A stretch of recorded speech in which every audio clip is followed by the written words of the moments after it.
Hello, friend. I'm Piano Man Steve Lungrin, founder of the Piano Man Approach online piano courses over at pianomanapproach.com, a system for learning your favorite songs. We celebrate the greatest songs of all time over at the Piano Man Approach. You learn it quicker and have more fun along the way. And today, we are going to use my 5-step song learning formula to work out Barely Breathing by Duncan Sheik, one of my favorites from the late 90s. And let me just show you the kind of the framework we're going to lay out for you.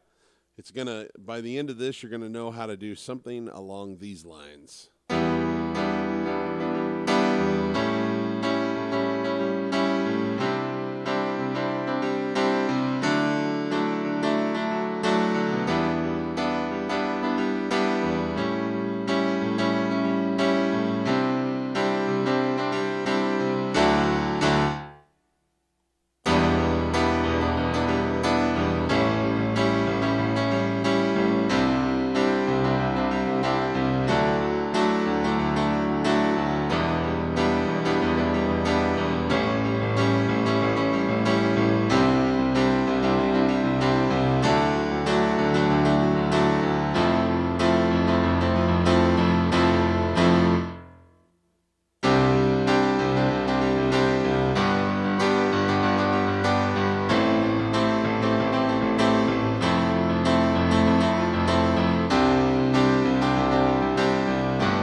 So that just gives you some idea of what we're going to be working toward.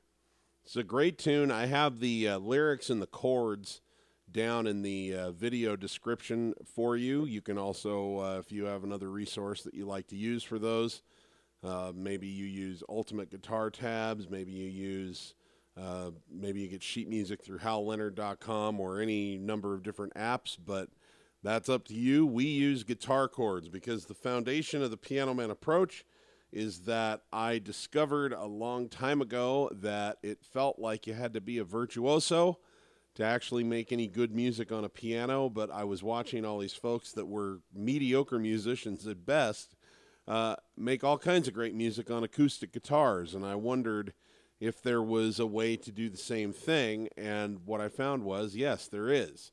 Acoustic guitar players form chords. They learn maybe a dozen chords that they form on the neck of the guitar, and then they have a strumming pattern that they use, and that's how they make all of their music. And I realized that you could do the same thing. You could learn how to form chords on your piano and then plug them into what I call rhythm patterns that then turn those chords into songs. And so that's what we do, and then we have all kinds of fun little improv tricks that you can use based on the chords that you're playing to dress it up, spice it up, mold those rhythm patterns into the song that you're looking for. And so it shortens the learning curve, and it makes it much more approachable, much faster for most people to get in, and you don't have to spend years and years and years mastering reading sheet music, for example. So in this song, it's starting on an E minor chord. I don't know that I think it's in E minor. I think it's probably in G, but it starts on E minor chord on an E minor 7, as you'll see down in the description. And we're just going to run this through my 5-step formula, which is called the glide formula. Has 5 letters. It's an acronym. So G is get the chords. And then L is listen to the song. So if you want to push pause or if you want to wait until the end of the video, you can do that too. But you just want to find the song on YouTube or wherever and have a listen to it so that you're familiar, it's really fresh in your mind how it goes. And then I is identify the feel. And the feel is your rhythm pattern. And I have 4 essential rhythm patterns that we teach. And so we just kind of try the chords out inside one of these rhythm patterns and see what sounds closest to it, what's doing the best job approximating. So the first one is called the basic feel, and that's where you play quarter notes in the left hand. So you can try that out.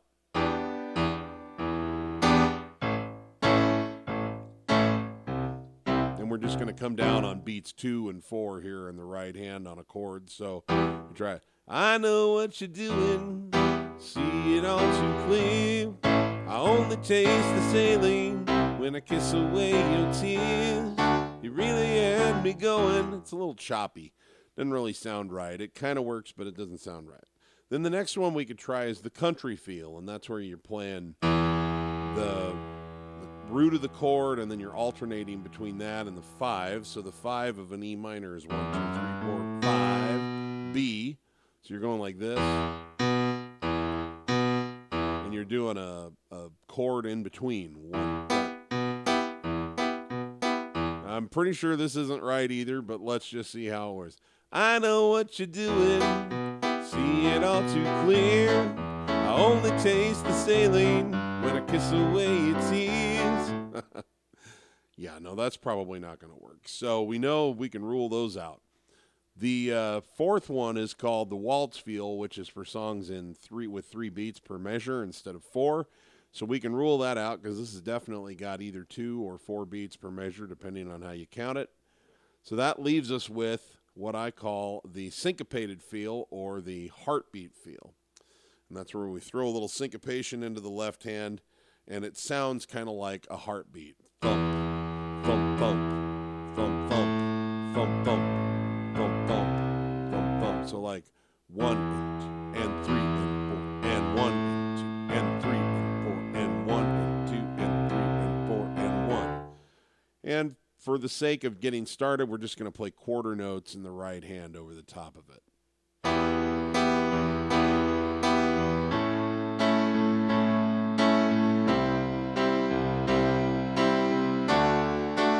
I know what you're doing, see it all too clear. I only taste the saline when I kiss away your tears. You really had me going, I wish it on a star. The black hole that surrounds you is heavier by far. It's like, okay, it's not perfect yet, but that I can see is like the foundation.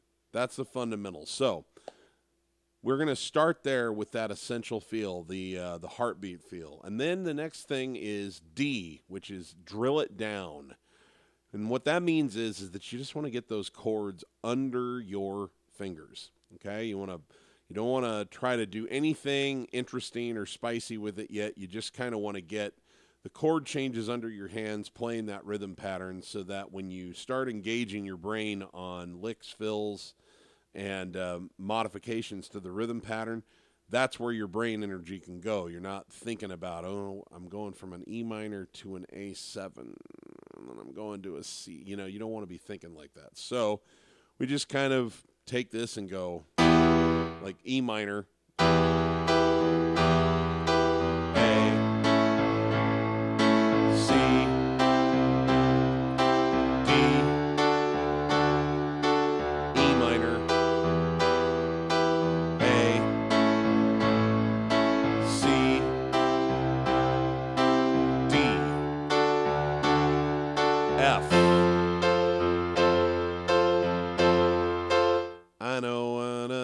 now we're onto a C chord, G, A minor, F, C, G, A minor, F. That gives you an idea. So you just kind of want to run through the song with that rhythm pattern and just get those chords under your hands. And then we get to the final step, which is E, and we call it enhance, with signatures and licks and fills with simple improv. So this is where we take what we've got and we start molding it around to make it fit the song just a little bit better and fill the space. So the first thing that comes to my mind is we want to try and create sort of we want to recreate the feeling of that acoustic guitar going.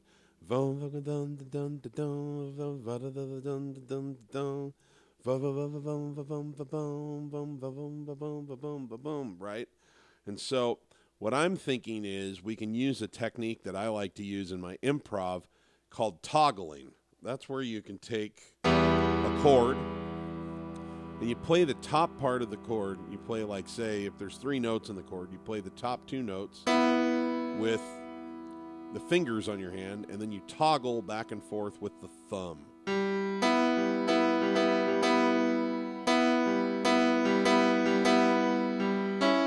So on an E minor, it would be like that. Then it goes to an A7, and then to a C, and then to a D, and it's kind of a D added 9, which means 1, 2, 3, 4, 5, 6, 7, 8, 9. So it's adding the 2 of a D scale to it, which is that E right there. And when you put that together,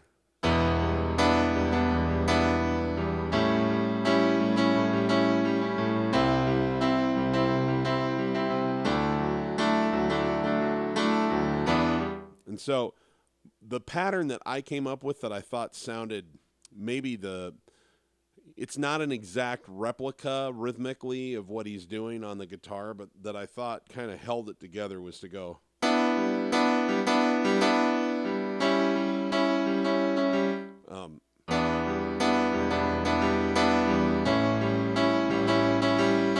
So ba da da da da da da da da.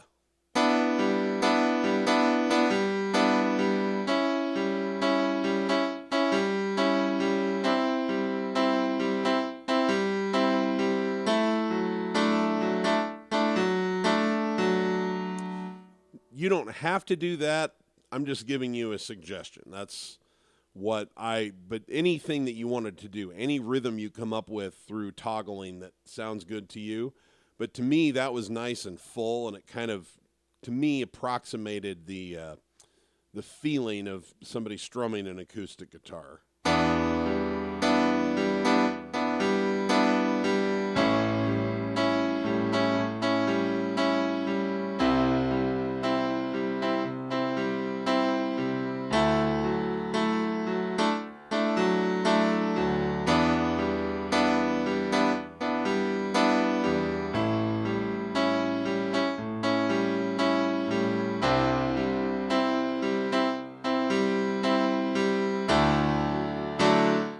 I know what.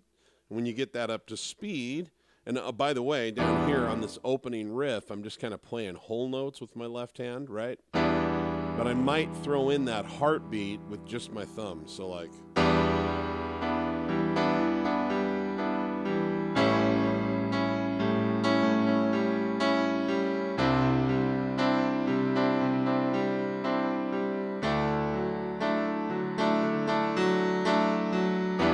Throws just a little bit of pace into the mix. And so when you get it up to speed,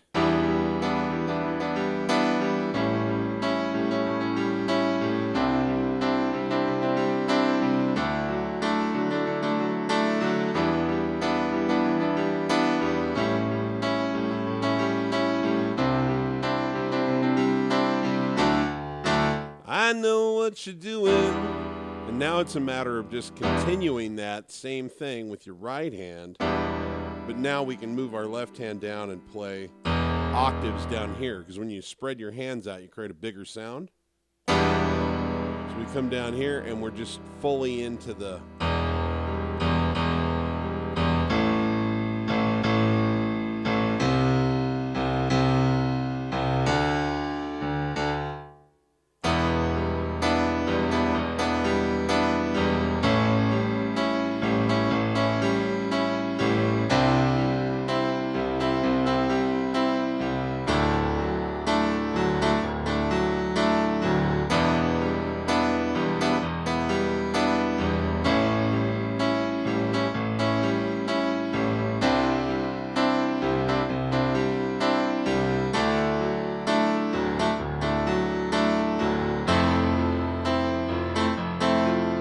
Okay?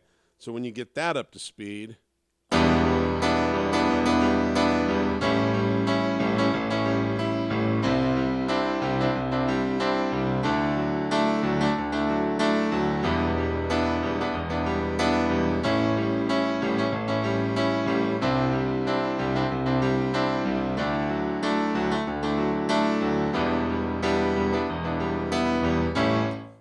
there's one other thing that you could do if you wanted to, if you're advanced enough on the piano to get the timing down, and that would be to make a slight ornamentation to what we're doing in the left hand. Okay, the left hand currently is going 1 and 2 and 3 and 4 and 1 and 2 and 3 and 1. Right?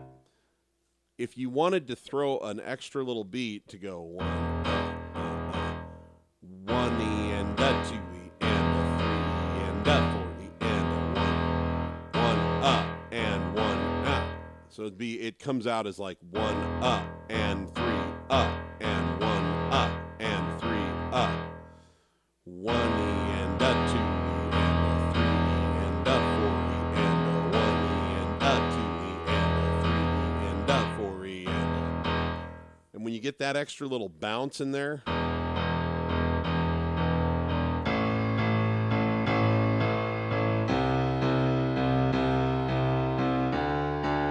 throw that underneath.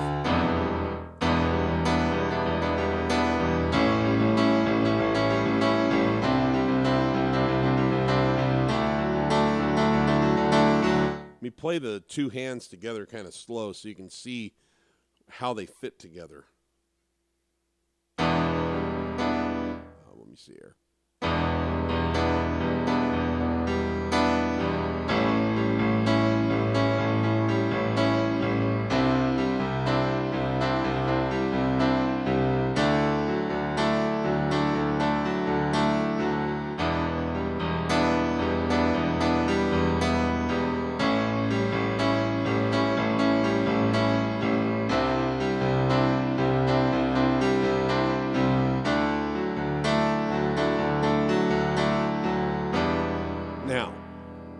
If this just feels like way outer space to you, do not worry about it, because you don't have to do that in order for it to sound good. The beauty of this method is that there's a point of entry for everybody, okay? And right away, it sounds pretty good. If all you can figure out how to do is to play this with quarter notes over the top in your right hand,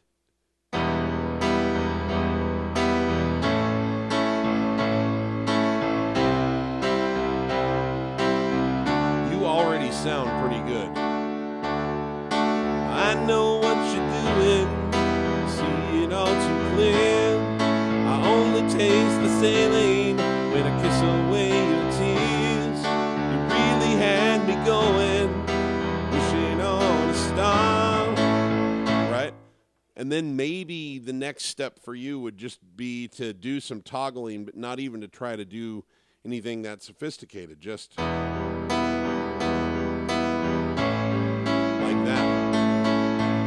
I know what you're doing, see it all too clear. I only taste the saline when I kiss away your tears. You really had me going, wishing on a star.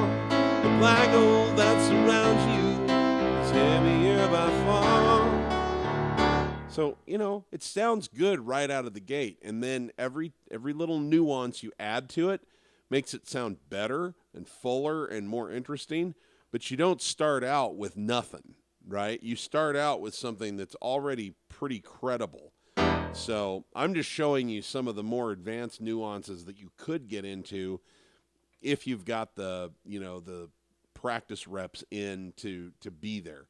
Because some people come to this method after years of studying technique and fundamentals, and they just have, they're frustrated because they never learned this method of playing, but they've got like pretty good piano skills already in place, and so they can jump to a pretty high level with this pretty fast. Other people come in almost as complete novices. They've never played piano before, and so their point of entry is more simplified. like that. But that's okay. That's okay. The beauty of this is that you get to play a good version of it no matter what. And that's one of the things that I love about it. So then maybe you work yourself up to a more sophisticated toggle. Well,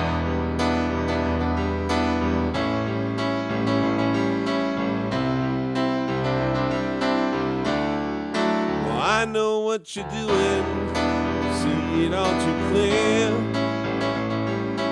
Right? And then at some point, maybe you get comfortable with this little extra bounce.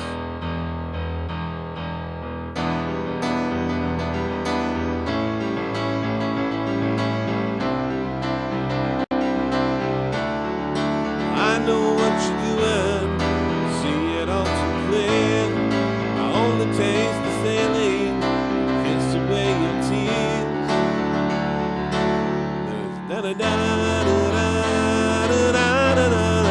I am barely breathing, I can't find the air, don't know who I'm kidding. The feel is the same all the way through the whole song. That's the beauty of it, is that once you have that, it's just a matter of knowing the chords that you have to put your hands on and then doing the same maneuvers, because the feel never shifts through the whole thing. And so I'm just trying to show you some different levels of sophistication that you could implement when and if you're ready for it. Now, here's the other thing that I love about this method. So we're working with barely breathing today, right? And that's great. You're going to learn everything you need to know about playing barely breathing. But do you think this is the only song in the world that this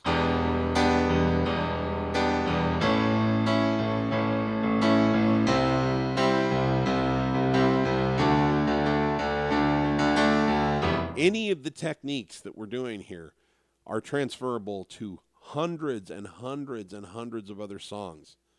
Thousands of songs use the heartbeat rhythm pattern feel. Out of that thousands of songs, many thousands of them also would sound good with this little hack where you throw the little extra bounce in.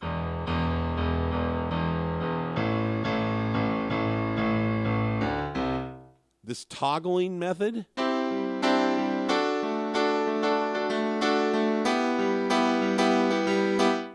my goodness, that is an improv technique that you can use for almost like, in this case, we're enhancing the rhythm pattern, but you can use that to create licks and fills in between the spaces in the melody. You can use it to change rhythm patterns up. I mean, it's like, that thing is like gold. And then the fact that you're learning these chords, you know, once you learn these chords for this song, you know these chords. You know E minor and A7 and C added 9 and D added 9 and, you know, G and F major 7. And when you do that, those are available to you in every other song you ever encounter that calls forth those chords from you. So every time you learn anything for one song, it's available to you in every song. So unlike reading notes on a staff, this is 100% transferable skills. So, you know, you're never starting completely from scratch. You're not reinventing the wheel from song to song. And every little thing that you learn how to do is like a rising tide that lifts all boats. You know, you just make yourself better at every song every time you get a little bit better at one song. So I love this method. And it's what I've been using for years and years. And at this point, I would say I'm a pretty advanced player. But when I started, I was not. And I had that same wonderful point of entry that I saw acoustic guitars have, guitar players have, where, you know, if you could figure out a strumming pattern and form some chords up here on the neck, you could make music on that acoustic guitar. And you can do the same thing on piano. It's just a matter then of developing your skills out, and you have the whole rest of your life to just keep getting better and better and better and acquiring new interesting little nuances. And there's 1,000 tricks in the bag that we can put in your toolbox over the course of time. So anyway, I'm just going to play this. I'm going to play this song through the bridge just so you can see what's going on with it. Because obviously we've seen the verses are this E minor, A7, C added 9, D added 9, F major 7. If you don't know what a major 7 is, what that means is 1, 2, 3, 4, 5, 6, 7.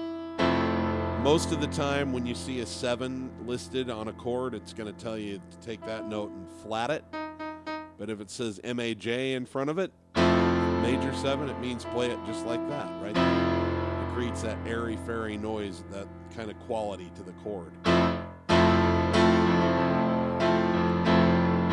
I am barely breathing goes to a C added 9, which is C with a D in it. So 1, 2, 3, 4, 5, 6, 7, 8, 9. There we are. Normally when you see a 9, it's telling you to also include a 7, but when it says add 9, it just means to just slip that 9 in there with you along with the rest of the chord. I can't find the F, G, don't know who I'm kidding. A minor 7, F major 7, C added 9, G, A minor 7, price the price that I would pay. Now we're on to F major 7 again. Thinking it over, back to C.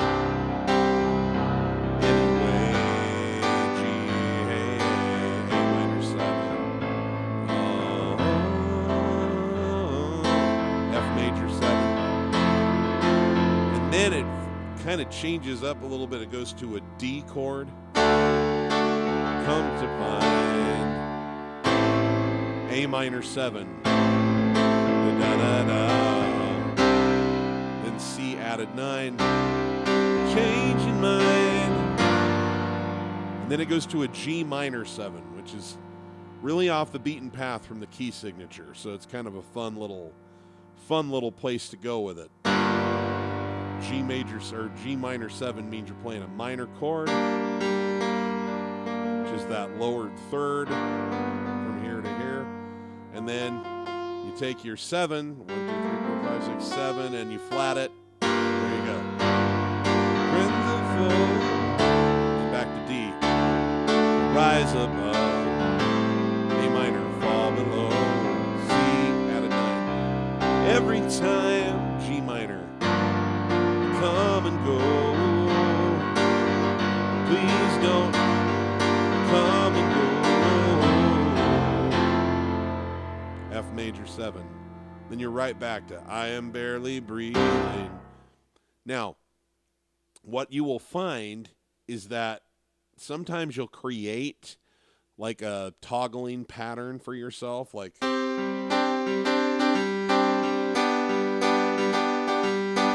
we've been doing here. And that's your basis. That's like your North Star. You know, it's what you can always return to. But you will find yourself, as you get more and more comfortable with the chords and you're not really thinking so much about moving through the chord changes, you'll find your hand just occasionally doing different things. Let it. Just let it. Let it play around rhythmically. Sometimes it'll do something more simple. Sometimes it'll do something more sophisticated.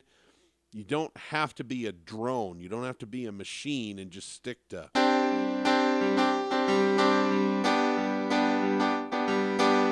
It's just a good place to start. But it could be that you'll be like,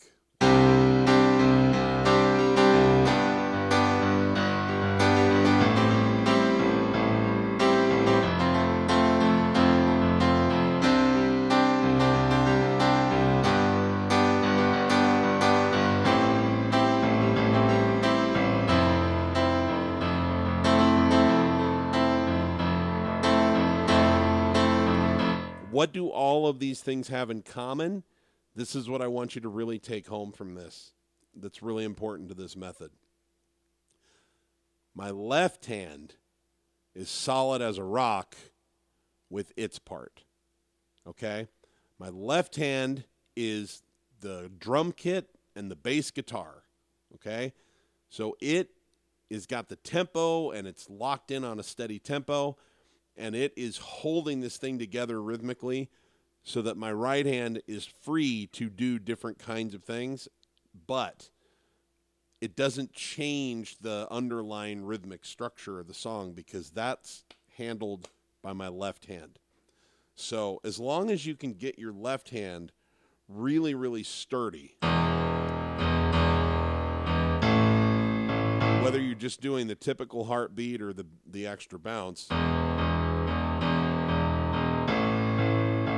if you can hold that steady and keep a steady tempo going with it as you do it, and not lose that while you're messing around with your right hand, then you have an enormous amount of freedom with your right hand to try things. So that is a really important distinction in all of this.